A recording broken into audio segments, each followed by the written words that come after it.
So Xander just did, Xander sitting next to me, just did his first esophageal, first major attempt at esophageal poem. So we want to have a chat about it also in concert with the poem curriculum and whatever we did.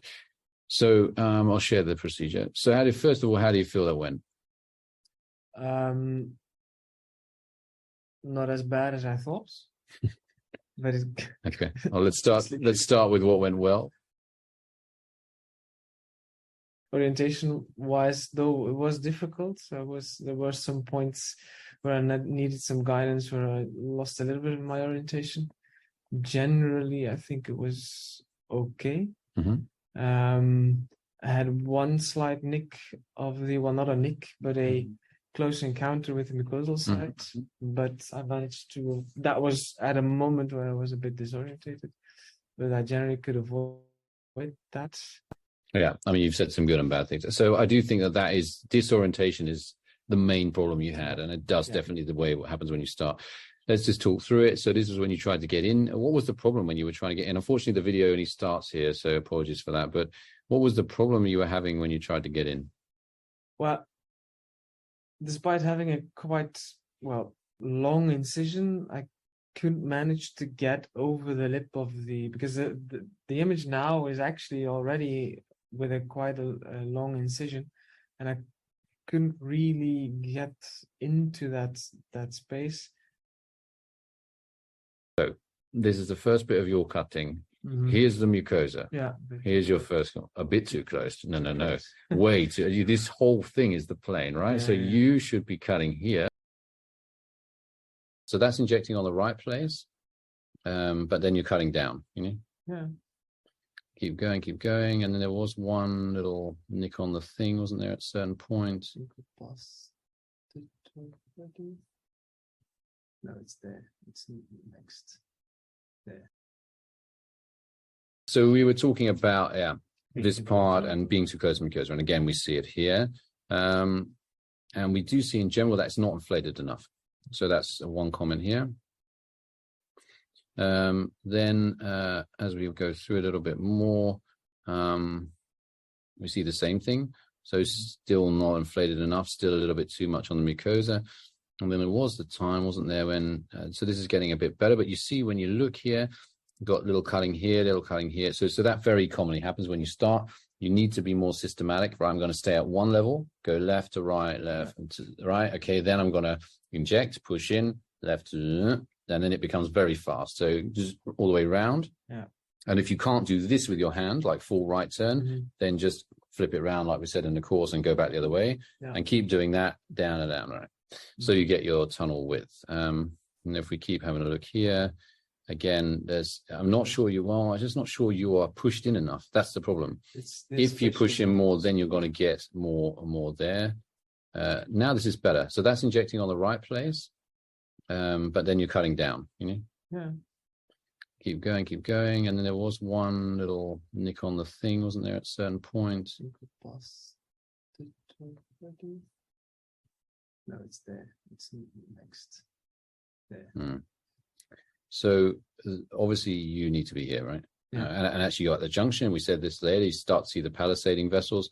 But yeah, don't be down there, because if you are, you saw it there, I think you see it here, that there's coagulation on the thing. It was fine in the end, but you need to be careful of that, because if you only got one mucosa and you start having to clip it, and then you're screwed.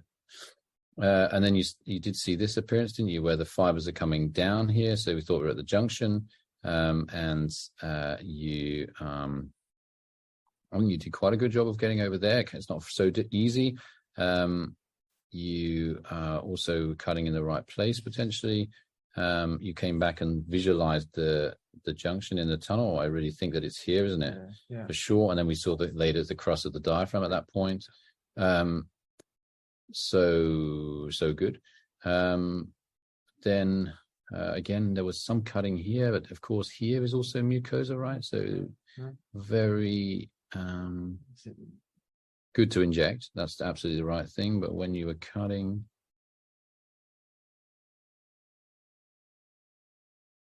I was trying to remove that bridge, wasn't it? Yeah. And just you needed to talk a bit more probably into that, but yeah, difficult.